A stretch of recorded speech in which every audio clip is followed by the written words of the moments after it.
जय हिंद दोस्तों, स्वागत है आप सभी का। एमएम एकेडमी ऐप अगर अभी तक आपने डाउनलोड नहीं किया है तो जल्द से जल्द कीजिए, जहां पर आपको कई इंटरेस्टिंग कोर्सेज देखने को मिल रहे हैं जो आपको एग्जाम में बहुत फायदा पहुंचाएंगे। मॉडर्न हिस्ट्री का कोर्स ऑलरेडी कंप्लीट हो चुका है।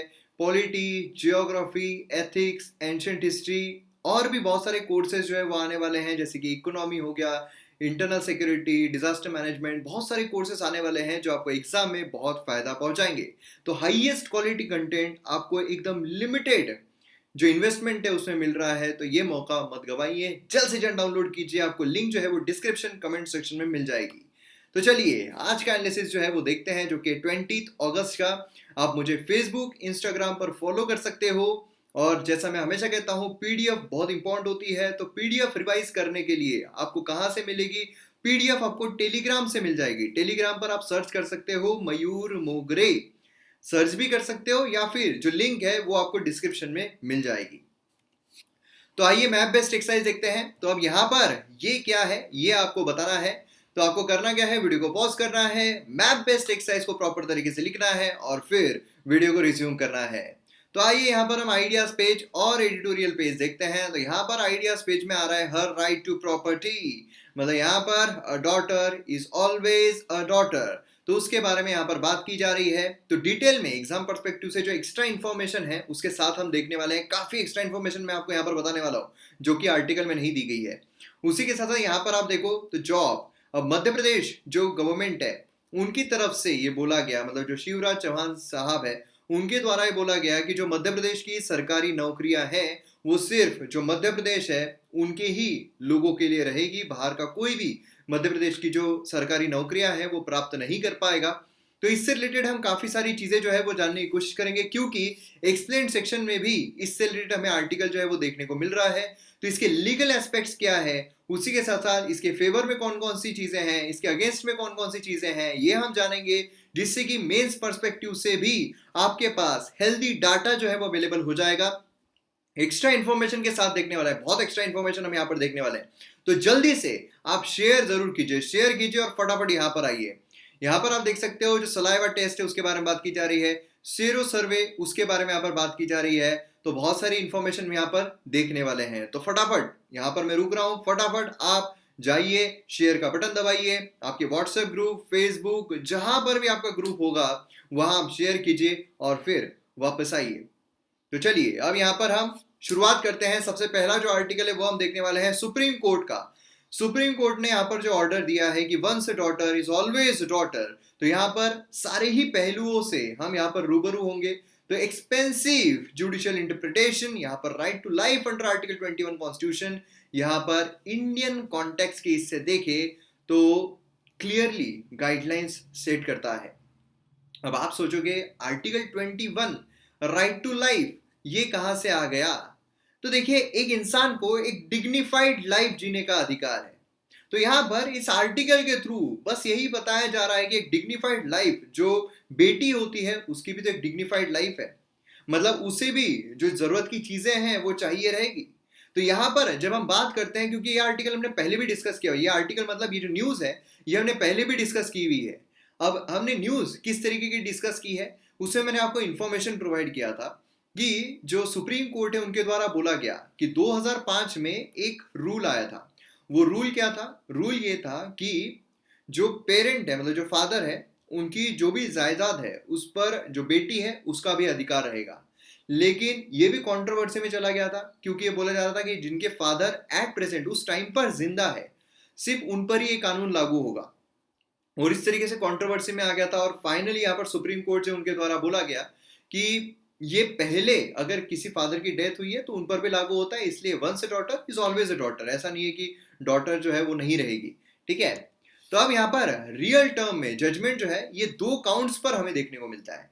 पहला क्या है कि इसने जो पैट्रियार्कियल प्रैक्टिस देखने को मिलती है काय में, तो मिटक्षरा स्कूल ऑफ हिंदू लॉ ये हाईलाइट की है। तो अब यहाँ पर ये स्कूल ऑफ लॉ क्या है इसे हम आगे की स्लाइड में जानने की कोशिश करेंगे।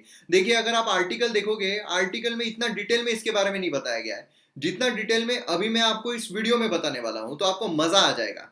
हिंदू सक्सेशन एक्ट जो है 1956 का, ये क्या है, ये क्या गाइडिंग फोर्स यहाँ पर प्रोवाइड करता है, ये भी एक्स्ट्रा इन्फॉर्मेशन के तौर पर आपको यहाँ पर देखने को मिलेगा। और दूसरा जो यहाँ पर पहलू निकलता है इस जजमेंट का, वो है कि जो कंफ्यूजन यहाँ पर क्रिएट किया गया था बाय टू जजमेंट्स, जिसमें प्रकाश जजमेंट आता है, जिसमें धनम्मा ये जजमेंट आता है। तो इन दोनों जजमेंट्स की वजह से जो कंफ्यूजन यहाँ पर क्रिएट हुआ था, ये कंफ्यूजन यहाँ पर सीधे तरीके से दूर कर दिया गया है। तो ये दोनों जजमेंट्स क्या है, ये भी हम जानेंगे। तो आप समझ सकते हो कि कितनी एक्स्ट्रा इन्फॉर्मेशन के साथ मैं चीजें आपको यहाँ पर बता रहा हूँ। तो यहाँ पर सबसे पहले तो जो Mitakshara school of Hindu law है, personal law codified as Hindu succession act 1956, ये यहाँ पर जो सक्सेशन होता है, मतलब क्या है कि जो पीढ़ी है उनके पास जो जायदाद जा रही है, जैसे बोलते हैं ना कि हमारा वंश आ गया, मतलब अगर बेटा होता है तो वंश आ गया, ये हमारे वंश को आगे लेकर जाएगा, मतलब क्या है, सक्सेशन ये देखने को मिलेगा। इसलिए वंश आगे लेकर जा रहा है तो सारी प्रॉपर्टी जो है वो उसकी रहेगी। नहीं, ऐसा क्यों? यहाँ पर जो बेटी है उसको भी आप पूरी जो अधिकार है वो यहाँ पर देने की बात हुई है। तो ये जो लॉ है, जो हम यहाँ पर लॉ देखते हैं, उसके हिसाब से क्या है कि जो लीगल हायर है ये सिर्फ मेल को चूज किया गया। मतलब कि यहाँ पर फादर है, यहाँ पर सन है, तो जो लीगल हायर रहेगा, यहाँ पर अगर डॉटर भी है तो लीगली कौन रहेगा, सिर्फ सन रहेगा। तो ये लॉ के तहत सिर्फ सन को यहाँ पर लीगल हायर जो है ये कंसिडर किया गया। अब सेक्शन 6 जो है एक्ट का, ये यहाँ पर अमेंड किया गया 2005 में, जिसमें डॉटर जो है उसे भी यहाँ पर बाय बर्थ उसे भी यहाँ पर सक्सेशन का अधिकारी जो है वो बना दिया गया, सेम उसी मैनर में जो कि सन था। लेकिन लॉ में एक खामी हमें देखने को मिल रही थी कि जो फादर है वो उस वक्त जब लॉ बनाया गया है तब जिंदा रहना चाहिए, ऐसा उसका इंटरप्रिटेशन जो है वो काफी लोगों के द्वारा किया जा रहा था। अब यहाँ पर इंपॉर्टेंट चीज है स्कूल ऑफ हिंदू लॉ। तो दो हमें स्कूल्स देखने को मिलते हैं, एक है मिटक्सरा लॉ स्कूल, दूसरा है दयाभागा लॉ स्कूल। अब दोनों में डिफरेंस क्या है? देखिए, एग्जाम में आपको सीधा पूछा जा सकता है कि नहीं, एक्स्ट्रा इन्फॉर्मेशन मिलेगा कोई आर्टिकल में, मिलेगा कोई एडिटोरियल में, तो जल्द से जल्द शेयर कर दो। अब यहाँ पर जब हम ये देखते हैं तो टर्म जो है डिराइव किया गया है in the name of commentary written by Vijnaneshwara और उसी के साथ यज्ञवल्क्य स्मृति। अगर हम यहाँ पर ये वाला टर्म देखते हैं, डिराइव किया गया similar name text written by Jimutavahana. उसी के साथ ये ऑब्जर्व किया जाता है सभी पार्ट जो है इंडिया में, ये सिर्फ ऑब्जर्व किया जाता है बंगाल और आसाम में। देखिए कितने क्वेश्चंस निकल सकते हैं, मतलब अगर मैं चाहूं तो मैं 10 क्वेश्चन तो पूरे सिर्फ ये टेबल पे से निकाल सकता हूं। तो इसलिए सोचिए कितना इंपॉर्टेंट टेबल है और सीधा आपको क्वेश्चन जो है वो आ सकता है। अब यहाँ पर सन जो है बाय बर्थ, ये यहाँ पर एंसेस्ट्रल प्रॉपर्टी जो है ज्वाइंट फैमिली वो एक्वायर कर लेता है। मतलब क्या है, यहाँ पर फादर है और बच्चा जो है सन जो है उसका यहाँ पर बर्थ हुआ, बर्थ से ही उसके अधिकार जो है वो यहाँ पर क्या हो जाता है, उसका वंशज बन जाता है, मतलब जो भी प्रॉपर्टी होगी उस पर उसका अधिकार जो है वो आ जाता है। लेकिन वही अगर हम दूसरा लॉ स्कूल देखते हैं तो उसके तहत क्या है, यहाँ पर जब डेथ होती है फादर की तब ऑटोमेटिकली जो ओनरशिप है वो सन को एक्वायर्ड हो जाती है। मतलब यहाँ पर जीते जी इसके पास नहीं आता है वो, लेकिन जब फादर की डेथ होती है तब होता है। लेकिन यहाँ पर अगर हम देखें तो इसमें क्या होता है, स्टार्टिंग से जैसे बर्थ हुआ है तब से ही आ जाता है। ठीक है, तो ये चीज हमें देखने को मिलती है। और उसी के साथ साथ यहाँ पर आप देखोगे वाइफ जो है वो पार्टीशन डिमांड नहीं कर सकती है। क्या है, वाइफ जो है पार्टीशन डिमांड नहीं कर सकती है, लेकिन जो शेयर है पार्टीशन का हस्बैंड और सन, ये वो एंजॉय कर सकती है। तो यहाँ पर अगर आप देखोगे same right does not exist for women because son जो है वो यहाँ पर पार्टीशन डिमांड नहीं कर सकता as father is absolute owner. तो ये चीज हमें यहाँ पर देखने को मिलती है। तो डिफरेंस जो है दोनों ही स्कूल का ही आपको पता रहना चाहिए, डायरेक्टली आपको एग्जाम में जो क्वेश्चन है वो पूछे जा सकते हैं। ठीक है, अब यहाँ पर हम आते हैं केस के बारे में। जो हमने फर्स्ट पार्ट देखा था, फर्स्ट पार्ट यहाँ पर मैंने आपको समझा दिया है। क्या फर्स्ट पार्ट भूल गए क्या? ये फर्स्ट पार्ट, ये वाला फर्स्ट पार्ट हमने अच्छी तरीके से अभी देख लिया, पूरे पर्सपेक्टिव से देख लिया है। मतलब ये जो सक्सेशन एक्ट है उसके बारे में देख लिया है, ये स्कूल के बारे में देख लिया है, इसके साथ जो दूसरा स्कूल था वो भी हमने देख लिया है। अब हम बात करते हैं ये जो जजमेंट्स थे इसके बारे में। तो ये जो जजमेंट्स हमें देखने को मिलते हैं, मतलब प्रकाश वर्सेस फूलवती केस 2015 का, इसमें क्या किया गया था, दो जजेस ने बेंच हेड की थी और इनके नाम आप देख सकते हो। इसमें अमेंडमेंट जो है वो किया गया था और क्या बोला गया था कि only to the living daughters of living corporations. मतलब क्या है कि जो जिंदा बेटी है और जो जिंदा यहाँ पर फादर है उनको ही यहाँ पर जो बेनिफिट्स है इसके मिल सकते हैं, मतलब जो सक्सेशन है वो जा सकता है, जो प्रॉपर्टी राइट्स है वो मिल सकते हैं। लेकिन फेब 2018 में यहाँ पर इसका कॉन्ट्रडिक्शन जो है वो कर दिया गया 2015 की रूलिंग का। और इसके हेड कौन कर रहे थे? सिकरी हेड कर रहे थे। और इसमें बोला कि यहाँ पर जो शेयर है फादर का, जिनकी डेथ जो है 2001 में भी अगर हुई हो, तो उनको भी यहाँ पर जो अधिकार है वो मिल जाएंगे। मतलब जरूरी नहीं है कि 2005 में ही यहाँ पर जो फादर है वो अलाइव रहे। अगर 2001 में भी अगर उसके बाद फादर की डेथ होती है तो भी यहाँ पर जो डॉटर है उनको यहाँ पर जो अधिकार है प्रॉपर्टी पर वो मिलेंगे। अब क्या किया गया? अब वो कंडीशन ही नहीं रखी गई, इसलिए आपको इंटरप्रिटेशन नहीं रहा, कुछ नहीं रहा, कुछ नहीं रहा। बेटी है, daughter is always a daughter, कभी भी रहो कहीं पर भी रहो उनको वो अधिकार जो है वो मिल जाएंगे। अब देखिए कुछ चैलेंजेस जो है वो फेस किए जाते हैं, ये हमारे मेंस पर्सपेक्टिव से काफी ज्यादा इंपॉर्टेंट इंफॉर्मेशन है। मेंस में चैलेंजेस भी आपको लिखने पड़ते हैं कि इतना सब कुछ कर लिया है, जो सुप्रीम कोर्ट है उन्होंने अपना डिसीजन दे दिया है, लेकिन इसके पीछे चैलेंजेस भी है। जैसे कि हमारे सोसाइटी जो है पैट्रियार्कियल नेचर में, अगर आपने देखा होगा एंशियंट हिस्ट्री जो है उसमें हम जो कवर कर रहे हैं, तो वैदिक एज का जब लेटर वैदिक पीरियड आता है तब उसमें हमें देखने को मिलता है वैदिक एज से पैट्रियार्कियल सोसाइटी हमें देखने को मिलती है, भले वो अर्ली हो भले वो लेटर वैदिक पीरियड हो। अगर हम इंडस वैली सिविलाइजेशन देखते हैं तो उसमें हमें देखने को मिलता है कि मैट्रियार्कियल सोसाइटी थी, है ना, मदर गॉडेस, ये सब हमें देखने को मिलते हैं। लेकिन जब वैदिक कल्चर आता है आर्यन इन्वेजन के बाद, तो फिर जो वैदिक अर्ली वैदिक पीरियड है, लेटर वैदिक पीरियड है, उसमें हमें पैट्रियार्कियल सोसाइटी देखने को मिलती है। लेकिन जो अर्ली वैदिक पीरियड था उसमें पैट्रियार्कियल सोसाइटी में जो महिलाएं हैं, जो वुमेन है, उनकी कंडीशन ठीक ठाक थी, अच्छी खासी थी। मतलब विधाता में भी बैठने देते थे। विधाता मतलब जो साथ में जो एक असेंबली होती है, और उसी के साथ साथ जो पढ़ाई है उसका अधिकार दिया जाता था। जो लाइफ पार्टनर उन्हें चूज करना है वो लाइफ पार्टनर चूज करने दिया जाता था। लेकिन ये जो लाइफ थी ये डिग्रेड हो गई लेटर वैदिक पीरियड में, सारे अधिकार छीन लिए गए, सब कुछ छीन लिया गया, पैट्रियार्कियल ज्यादा रिजिड हो गई। ये सब हम एंशिएंट हिस्ट्री के लेक्चर में और डिटेल में कॉम्प्रिहेंसिव तरीके से देखेंगे। तो यहाँ पर आप देख सकते हो कि जो पैट्रियार्कियल नेचर है इंडियन सोसाइटी का, वो सदियों से चलता आ रहा है और वो अभी भी हमें देखने को मिल रहा है। और इसीलिए ये सब होने के बावजूद यहाँ पर जो पैट्रियार्कियल नेचर इतना डीप रूटेड है कि फिर भी इसके जो रिजल्ट्स है वो हमें कई साल के बाद देखने को मिल सकते हैं। उसी के साथ साथ जो अवेयरनेस है विमेन को, वो भी यहाँ पर देखने को नहीं मिलता है। तो ये भी एक बहुत बड़ा चैलेंज जो है वो देखने को मिल रहा है। उसी के साथ साथ अगर आप देखोगे एग्रीकल्चरल लैंड, रूरल एरिया में नॉन एग्रीकल्चरल लैंड, तो ये सारी चीजें भी देखने को मिलती है। तो काफी प्रॉब्लम्स जो है अभी भी फेस करना पड़ सकता है। कोई भी जो विमेन है वो सीधा यहाँ पर मांग करेगी, ये बहुत मुश्किल है, क्योंकि डॉरी अगर आप देखो कब से एक्ट आया है जो दहेज का है, लेकिन आज भी वो जो प्रथा है वो हमें कई जगहों पर देखने को मिलती ही है। तो इस तरीके से यहाँ पर जो चीजें हैं वो आ रही है। नेक्स्ट इस पर आते हैं, यहाँ पर सीरो सर्वे रिजल्ट जो है क्या इंप्लाई करता है उसके बारे में बात की गई है। सीरोलॉजिकल सर्वे पुणे में यहाँ पर फ्रेश एविडेंसेस मिले हैं कि जो कोविड-19 है वो काफी लोगों तक फैल चुका है। जो आज हमें आंकड़े देखने को मिल रहे हैं उससे कई गुना ज्यादा यहाँ पर जो कोरोना वायरस है वो अफेक्ट कर चुका है, इन्फेक्ट कर चुका है लोगों को। ये पता चला है एंटीबॉडीज की वजह से। हमारे शरीर में जो एंटीबॉडीज क्रिएट होते हैं, एंटीबॉडीज क्या है कंटिन्यूअसली मैं आपको बता रहा हूँ, कंटिन्यूअसली लेक्चर्स में बता रहा हूँ, इसलिए मैं आज आपको नहीं बताऊंगा, ठीक है। तो इससे हमें पता चल रहा है कि काफी सारे लोग जो है वो इससे इन्फेक्ट हो चुके हैं ऑलरेडी, ठीक है। अब सीरो सर्विलियंस क्या होता है? तो देखिए एग्जाम पर्सपेक्टिव से, क्योंकि हमने दिल्ली के टाइम पे डिटेल में देखा हुआ है कितने हैं, फिर इससे क्या फर्क पड़ेगा, क्या होगा, ये सारी चीजें हमने ऑलरेडी दिल्ली के टाइम पर देखी हुई है, इसलिए मैं आपको ये सारी चीजें फिर से नहीं बताऊंगा। लेकिन जो एग्जाम पर्सपेक्टिव से इंपॉर्टेंट चीजें हैं एक्स्ट्रा इन्फॉर्मेशन के साथ, क्योंकि आर्टिकल में देखने को नहीं मिल रहा है, ये सारी एक्स्ट्रा इन्फॉर्मेशन है। तो सीरो सर्विलेंस अगर हम देखते हैं तो ये स्पेसिफिक एंटीबॉडीज को डिटेक्ट करता है, ठीक है। इसमें सीरम जो है वो लिया जाता है। आप देखोगे हमारा जो ब्लड होता है उसमें WBC, RBC ये सब देखने को मिलते हैं, और उसमें सीरम भी हमें देखने को मिलता है। तो सीरम जो है वो यहाँ पर लिया जाता है, उससे यहाँ पर सीरोलॉजिकल टेस्ट जो है वो किया जाता है। तो इसमें क्या है, जो डिसीज है उसमें डिटेक्ट किया जाता है कि कितना स्पेसिफिक एंटीबॉडीज हमें देखने को मिल रहे हैं। अगर एंटीबॉडीज है इसका मतलब क्या है कि लोग इन्फेक्ट हुए थे कोरोना वायरस से, भले रिकॉर्ड हो, क्योंकि हमें पता है 80% जो है 80% कोरोना वायरस के जो केसेस है वो असिम्टोमेटिक है। असिम्टोमेटिक, प्री सिम्टोमेटिक, सिम्टोमेटिक आपको पता है। असिम्टोमेटिक मतलब सिम्टम्स ही दिखाई नहीं दे रहे हैं। प्री सिम्टोमेटिक मतलब अभी सिम्टम्स नहीं है लेकिन आगे आ सकते हैं। सिम्टोमेटिक मतलब क्या, सिम्टम्स है, मतलब जो सर्दी खांसी वो सब हमें देखने को मिल रहा है। 80% असिम्टोमेटिक है। तो ऐसे सिनारियो में यहाँ पर इतने सारे लोगों को हो चुका है कोरोना वायरस, ऐसा देखने को मिल रहा है। इम्यूनिटी चेक जो है वो भी देखी जाती है। इम्यूनिटी चेक, कितना इम्यूनिटी है, मतलब अगर कोई डिसीज है तो उससे लड़ने के लिए आपका शरीर कितना इम्यून है, कितना सक्षम है, वो देखा जाता है।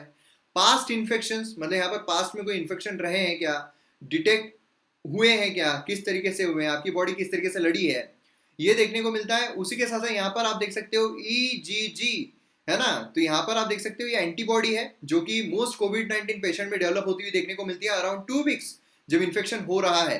एलिसा अगर हम देखते हैं एंजाइम लिंक्ड, ये जो देखने को मिलता है ये टेस्ट है जो कि यहाँ पर एंटीबॉडीज जो है ब्लड में उसका मेजर यहाँ पर डिटेक्ट करते हैं। तो ये भी चीज आपको डायरेक्टली एग्जाम में आ सकती है, आपको सेंटेंसेस के रूप में पूछा जा सकता है, आपको मैच द पेयर के रूप में पूछा जा सकता है। तो इसके लिए भी आपको तैयार रहना है। अब टेक अवेज क्या है, यहाँ पर हमें देखने को मिलता है कि हंड्रेड्स ऑफ सैंपल जो है वो लिए गए और उसी के साथ साथ हमें ये भी देखने को मिला है कि इन्फेक्शन जो है काफी लोगों तक जा चुका है। तो क्या इसका मतलब यह है कि हम हर्ड इम्यूनिटी तक पहुंच चुके हैं? जी नहीं। देखिए, हर्ड इम्यूनिटी ये बहुत लंबी प्रोसेस है, मतलब 60% के आसपास जो पॉपुलेशन है वो जब इन्फेक्ट हो जाती है और रिकवर्ड हो जाती है तब हम बोलेंगे कि हाँ हर्ड इम्यूनिटी जो है वो यहाँ पर अटेन हो चुकी है। लेकिन एट प्रेजेंट के सिनारियो में कम केसेस ऐसे हमें देखने को मिल रहे हैं, लेकिन इससे और भी चीजें जो है वो सामने निकल कर आ रही है। यहाँ पर क्या निकल कर आ रही है कि जो इम्यूनिटी है, हर्ड इम्यूनिटी है, उसके तहत क्या होता है, जैसे मैंने आपको बताया था हर्ड इम्यूनिटी क्या है कि एक बार आप इन्फेक्ट हो गए हो फिर से आप इन्फेक्ट नहीं होंगे, तो मतलब आप इम्यून हो चुके हो। ऐसी अगर 60% ज्यादा लोग इम्यून हो गए तो मतलब जो अपने आप उसका स्लो डाउन हमें देखने को मिलेगा। यही चीज इंडिया में अगर होती है, 60% ज्यादा लोगों को अगर इन्फेक्ट हो जाते हैं तो बट ऑब्वियस है कि जो इन्फेक्शन है वो यहाँ पर नीचे आ जाएगा, उसकी क्वांटिटी नीचे आ जाएगी। और यही चीज यहाँ पर देखी गई है। मतलब क्या हुआ, फाइंडिंग क्या हुई है कि काफी ऐसी जगहें हैं जहां पर ज्यादा डिटेक्ट किए गए थे, बहुत ज्यादा पेस से यहाँ पर लोग जो है वो इन्फेक्ट हुए थे। मतलब फॉर एग्जांपल ये एरिया है, ये एरिया में हाईएस्ट तरीके से लोग जो है वो इन्फेक्ट हो गए थे, फटफट फटफट इन्फेक्ट हो गए थे, ठीक है। अब यहाँ पर क्या हुआ है कि इतने लोग इन्फेक्ट हो चुके हैं और रिकवर्ड हो चुके हैं, इसकी वजह से अब यहाँ पर जो उसकी ग्रोथ है उसमें स्लो डाउन हमें देखने को मिला है। उसमें क्या हुआ है, स्लो डाउन जो है, स्लोवेस्ट पेस हमें देखने को मिला है लास्ट कपल ऑफ वीक्स में। There are few other indicators, जैसे कि हमें देखने को मिलता है हाई प्रेवलेंस रेट, जैसे कि दिल्ली मुंबई पुणे हो गया, ठीक है। अब वहां पर हमें साइन देखने को मिल रही है स्लो डाउन की, कि भाई इतने अब लोग हो चुके हैं, अब इतने इम्यून हो चुके हैं, उनको खुद को भी पता नहीं कि वो रिकवर्ड हो गए, वो डर ही बैठे हैं। लेकिन अब क्या हुआ है, वो रिकवर्ड हो चुके हैं, उनको अब कोई फर्क नहीं पड़ रहा है, इम्यूनिटी आ चुकी है, अब स्लो डाउन अपने आप देखने को मिल रहा है, ठीक है। रिप्रोडक्टिव नंबर जो है आर का, आर मतलब क्या है कि यहाँ पर क्या होता है, वैल्यू। आर जो है ये इंसान जो फैला रहा है, ठीक है, बेसिक रिप्रोडक्शन नंबर होता है कि एक इंसान को अगर हुआ है तो वो कितने इंसान को फैला रहा है, उसे हम कहते हैं आर। आर की वैल्यू कितनी है, ठीक है। तो इसमें फॉर एग्जांपल अगर एक इंसान है, अगर वो 5 लोगों को और फैला रहा है, मतलब यहाँ पर बहुत तेजी से वो वायरस जो है वो स्प्रेड होगा। लेकिन ये जब एक से नीचे आ जाता है, ये एक से नीचे जब क्वांटिटी आ जाती है, मतलब ये क्या है, ये एक इंसान जो इन्फेक्ट हुआ है वो इफेक्टिवली एक इंसान को भी इफेक्ट नहीं कर पा रहा है, इन्फेक्ट नहीं कर पा रहा है, तो हम बोलते हैं कि अब यहाँ पर रिडक्शन जो है हमें देखने को मिलेगा। मतलब आर वैल्यू जो है वो अगर लोअर देन 1 आ जाती है, इसका मतलब है कि नॉट एवरी इन्फेक्टेड पर्सन जो है वायरस को स्प्रेड कर रहा है। मतलब कि मेरे को अगर हो रहा है, लेकिन एवरेजली अगर देखा जाए आर की वैल्यू कम है, तो जरूरी नहीं कि मैं किसी और को भी इन्फेक्ट करूंगा, ठीक है। ये चीज हमें यहाँ पर देखने को मिलती है। यूजुअली आर जो वैल्यू है वो बिलो 1 सिग्निफाई करता है कि अब यहाँ पर डिक्लाइन जो है एपिडेमिक का, पेंडेमिक का, वो हो रहा है, और ये एक अच्छी साइन होती है, ठीक है। तो ये भी चीज आपको पता रहना चाहिए, आर की वैल्यू ज्यादा हुई तो बेटर है, आर की वैल्यू कम हुई तो बेटर है, ऐसे क्वेश्चंस आपको आ सकते हैं। अब यहाँ पर इम्यूनिटी जो है अक्रॉस द कम्युनिटी, ये सर्टेनिटी नहीं है। मतलब ये भी हम नहीं बोल सकते हैं कि आज हमको इम्यूनिटी मिल गई है तो हम परमानेंट इम्यून हो चुके हैं, ये हम नहीं बोल सकते। तो ये भी एक खासकर जो चीज़ है वो हमें देखने को मिलती है। तो इसलिए देखा जाएगा कि इम्यूनिटी एक बार आ गई है तो कितना हमें एंटीबॉडीज जो है कितना प्रोटेक्ट कर सकता है। तो ये भी एक सोचने वाली बात होगी। ऐसा होगा कि अगर 2 महीने के लिए इम्यूनिटी रहती है तो घूम फिर के फिर से इन्फेक्ट हो रहे हैं, मतलब जो लोग हैं वो इन्फेक्ट होते ही रह रहे हैं, होते ही रह रहे हैं। तो ये प्रोसेस जो है वो चलती रहेगी। तो ये सारी चीजें हमें यहाँ पर देखने को मिलती है, ठीक है। अब सीरोलॉजी के बारे में आपको पता चल गया पूरा।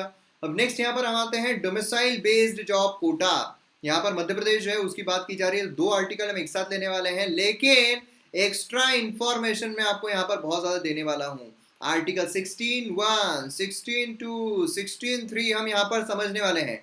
हालांकि इंडियन पॉलिटी के लेक्चर्स में सारे केसेस के साथ मैंने सारे जो आपको सब क्लॉसेस है ये एक्सप्लेन किए हुए हैं। जो एमएम एकेडमी पर पॉलिटी के लेक्चर है काफी डिटेल में है, यूट्यूब पर उतना डिटेल में अवेलेबल नहीं है, ठीक है। वहां पर काफी डिटेल में मैंने आपको बताया हुआ है। तो आपने अगर अभी तक ज्वाइन नहीं किया है तो ज्वाइन कीजिए, आपको बहुत फायदा मिलेगा।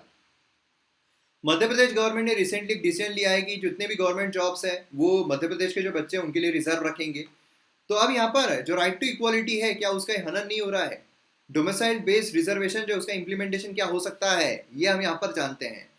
अब यहाँ पर यह है कि कॉन्स्टिट्यूशन जो है ये रिजर्वेशन बेस्ड ऑन डोमिसाइल क्यों प्रोहिबिट करता है। मतलब कि डोमिसाइल मतलब क्या है कि आप एक जगह पर परमानेंटली रह रहे हो। आगे मैं आपको डेफिनेशन बताऊंगा कि बर्थ और डोमिसाइल इसमें डिफरेंस क्या है, इसमें फर्क क्या है। तो जब हम यहाँ पर डोमिसाइल की बात करते हैं तो डोमिसाइल का रिजर्वेशन देना ये प्रोहिबिट किया गया हमारे संविधान के तहत। क्यों किया गया है, मतलब कि ये तो काफ़ी अच्छा है ना कि महाराष्ट्र में अगर मैं हूँ तो महाराष्ट्र का अगर मेरे पास डोमिसाइल है तो मैं महाराष्ट्र की सरकार में सिर्फ महाराष्ट्र के बच्चे ही जॉब ले पाएंगे। तो इससे तो अच्छा है कि जितने भी लोग हैं कंपटीशन कम हो जाएगी तो ज़्यादा से ज़्यादा लोगों को एम्प्लॉयमेंट अपॉर्चुनिटीज़ मिलेगी अपने अपने रिस्पेक्टिव स्टेट्स में। लेकिन रिस्पेक्टिव स्टेट्स क्या उतनी कैपेबल है ये जो नौकरियां हैं ये देने के लिए? वैसा नहीं होता है। और दूसरी चीज़ ये भी है कि लोग जो है वो ट्रैवल करते रहते हैं, एक ही जगह रहेंगे क्या, नहीं रहेंगे। मतलब मैं अगर महाराष्ट्र का डोमिसाइल में जिंदगी भर, जरूरी नहीं है महाराष्ट्र में रहूँ। शाहरुख खान जो है वो दिल्ली का था लेकिन वो मुंबई में आ गया, है ना। ऐसे बहुत सारे लोग माइग्रेट होते हैं। तो ऐसे सिचुएशन में जब हमारे पास फंडामेंटल राइट ही दिया हुआ है कि कोई भी इंसान कहीं भी जाकर सेटल हो सकता है इंडिया में, कोई भी बिजनेस शुरू कर सकता है, आर्टिकल 19 के तहत कहीं भी जाकर सेटल हो सकता है, तो फिर यहाँ पर ये सिचुएशन लगाना डोमिसाइल वाला ये फिर वायलेशन हो जाएगा। तो इसीलिए यहाँ पर जो कंडीशन है रिजर्वेशन की on the based of domicile ये यहाँ पर प्रोहिबिट की गई है। ठीक है, तो अब यहाँ पर आते हैं हम एक्स्ट्रा इन्फॉर्मेशन पर। डिस्टिंक्शन क्या है, domicile, status of place of birth. तो यहाँ पर एससी रूलिंग के हिसाब से अगर देखा जाए इस केस के तहत डोमिसाइल और स्टेटस ऑफ रेसिडेंस जो है ये एक फ्लूइड कॉन्सेप्ट है। मतलब यहाँ पर प्लेस ऑफ बर्थ आपकी कभी चेंज हो सकती है क्या? नहीं। आपका अगर जन्म वहां हुआ है तो वह जन्म वही हुआ है, फिर से आप जन्म लेकर नहीं नहीं मुझे वहां जन्म लेना, ऐसा नहीं हो सकता है। लेकिन डोमिसाइल जो है ये परमानेंट होम होता है। मतलब ये आपका चेंज हो सकता है कि आज आप यहाँ पर रह रहे हो, ये आपका परमानेंट होम है, लेकिन बाद में आप वहां रह रहे हो, वो आपका परमानेंट होम बन चुका है। जैसे डोमिसाइल जो है पर्सन का ये परमानेंट होम होता है और ये चेंज हो सकता है। ठीक है, तो ये डिस्टिंग्विश आपको पता रहना चाहिए। अब एमपी में क्या हो रहा है, एमपी में डोमिसाइल बेस्ड जॉब रिजर्वेशन जो है उसकी यहाँ पर बात की जा रही है। और स्टेट गवर्नमेंट ने बोला है कि जो भी मतलब चीजें रहेगी ये लॉ लाने के लिए वो हम यहाँ पर शुरू करने वाले हैं। ठीक है, अब कॉन्स्टिट्यूशन क्या बोलता है, कॉन्स्टिट्यूशन में हमें आर्टिकल 16 जो है वो देखना पड़ेगा। आर्टिकल 16 जो हमारे संविधान का एक गारंटी देता है इक्वल ट्रीटमेंट ऑफ लॉ किसी भी पब्लिक एम्प्लॉयमेंट के मैटर में। मतलब पब्लिक एम्प्लॉयमेंट देखिए क्या है, आर्टिकल 14, आर्टिकल 15 एंड आर्टिकल 16 ये इक्वालिटी की बात करते हैं।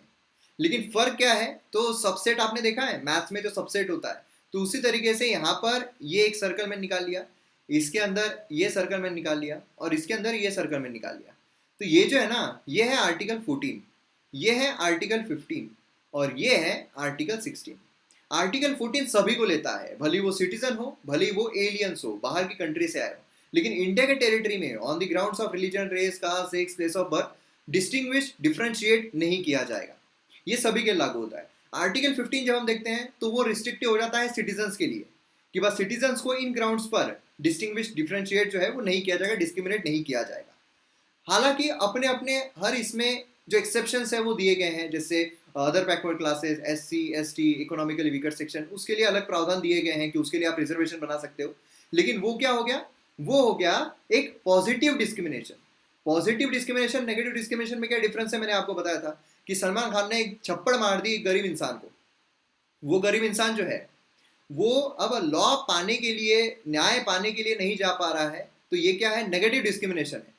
लेकिन अगर यहाँ पर जो गरीब इंसान है उसको फ्री में लॉ दिया जाएगा और एक अमीर इंसान है उसको पैसे पे करना पड़ेगा, ये भी डिस्क्रिमिनेशन है। लेकिन ये पॉजिटिव डिस्क्रिमिनेशन है, ये जो गरीब इंसान है उसको कैपेबल बना रहा है, उसको पावर दे रहा है कि हालांकि तुम्हारे पास पैसे नहीं लेकिन फिर भी न्याय पाना है तुम्हारा अधिकार है, तो न्याय तुमको मिलकर रहेगा। ये हो गया पॉजिटिव डिस्क्रिमिनेशन। तो पॉजिटिव डिस्क्रिमिनेशन हमारे संविधान में दिया गया है आर्टिकल 15 में भी। आर्टिकल 16 जो है इसमें और कुछ चीजें ऐड की गई है, जैसे कि हमारे यहाँ पर रिलीजन, रेस, कास्ट, सेक्स, जो मैंने आपको बताया। इसमें जो प्लेस ऑफ बर्थ है वो तो है ही, लेकिन जो रेसिडेंस है उसके भी बेसिस पर नहीं होगा, ऐसा बोला गया है। ठीक है, अब यहाँ पर भी हमें article 16 sub clause 2, 16 sub clause 3 बात की करता है। 16 सब क्लॉज 2 में ये बोला गया है कि कोई भी race, religion, race, caste, sex, descent, place of birth, residence, है ना, इसके ग्राउंड्स पर डिस्क्रिमिनेशन जो है वो नहीं किया जाएगा।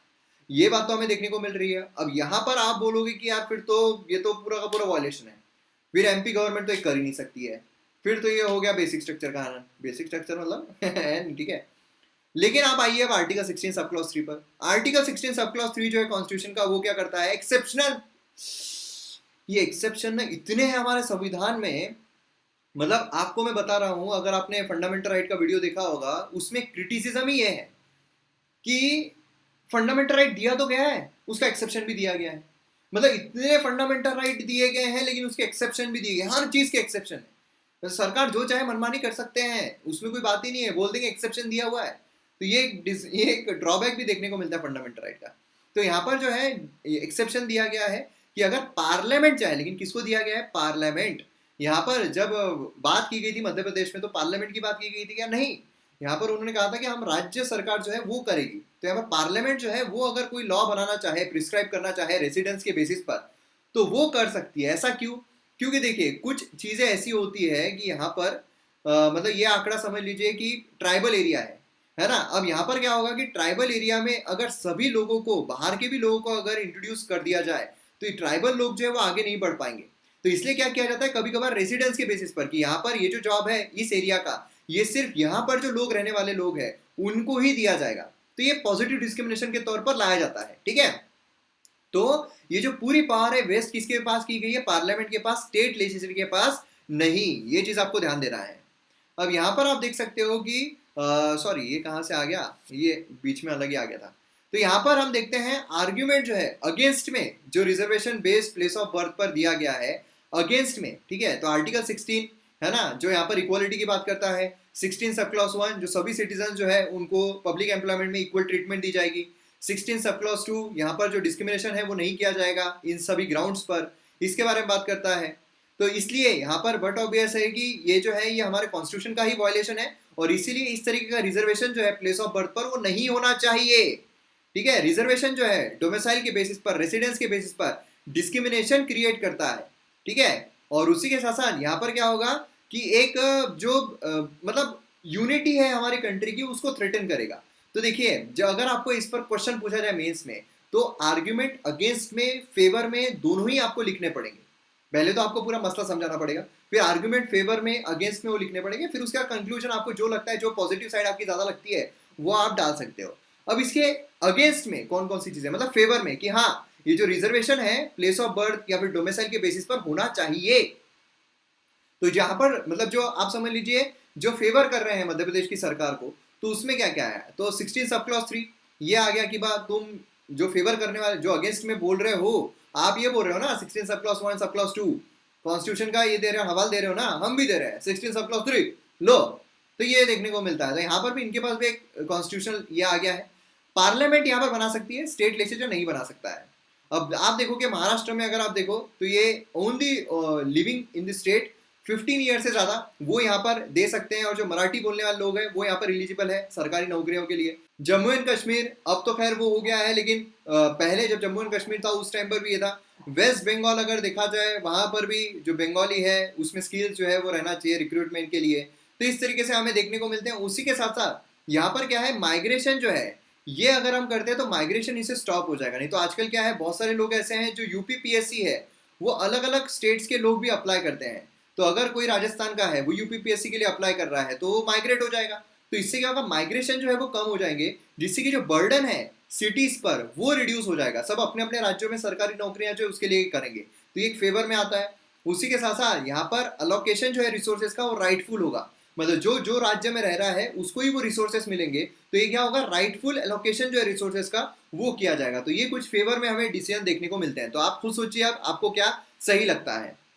अब यहाँ पर नेक्स्ट है कि USA food and drug administration जो है उन्होंने यहाँ पर use of new saliva based laboratory जो है वो टेस्ट का यहाँ पर लाया है। तो सलाइवा डायरेक्ट, इसके रिगार्डिंग यहाँ पर हम देखेंगे। तो सलाइवा डायरेक्ट क्या है, तो ये एक नया रैपिड डायग्नोस्टिक टेस्ट है। देखिए अभी हम क्या करते हैं, स्वैब टेस्ट लेते हैं अगर हमें कोरोना वायरस का टेस्ट करना है, मतलब गले तक वो डाला जाता है, स्वैब लिया जाता है। तो यहाँ पर क्या है, सलाइवा जो है उसके सैंपल्स लिए जाएंगे। ये सिंपल भी है, लेस एक्सपेंसिव भी है, लेस इन्वेजिव भी है। लेस इन्वेजिव मतलब क्या है कि वो मुंह में डाल रहा है, पूरा मुंह में जाकर बैठ रहा है वो डालने के लिए। अब यहाँ पर क्या होगा कि सलाइवा, हाँ चलो भाई देना है तुमको, हाँ दुकान दे दिया है ना, सलाइवा इस तरीके से दिया जा रहा है। अब यहाँ पर अगर आप देखोगे एनपी स्वैब जो है ये अपर रेस्पिरेटरी ट्रैक इन्फेक्शन जो है वो देखते हैं, है ना। और क्या किया जाता है, पीसीआर टेस्ट जो है वो की जाती है। ये टेस्ट जो है इसमें नोज या फिर अपर थ्रोट जो उसके बैक का पोर्शन लिया जाता है पूरा अंदर गले में डालकर, है ना। तो इससे क्या होता है, इन्वेजन जो है काफी ज्यादा बढ़ जाता है, लेकिन जो सलाइवा उसकी वजह से कम हो जाएगा। तो यहाँ पर कलेक्टिंग जो होता है, टेस्टिंग होता है सलाइवा का, 3 स्टेप्स हमें देखने को मिलता है। सलाइवा जो है कलेक्ट किया जाता है बिना कोई प्रिजर्वेटिव बफर्स के, कोई प्रिजर्वेटिव इसमें इस्तेमाल नहीं किया जाता है।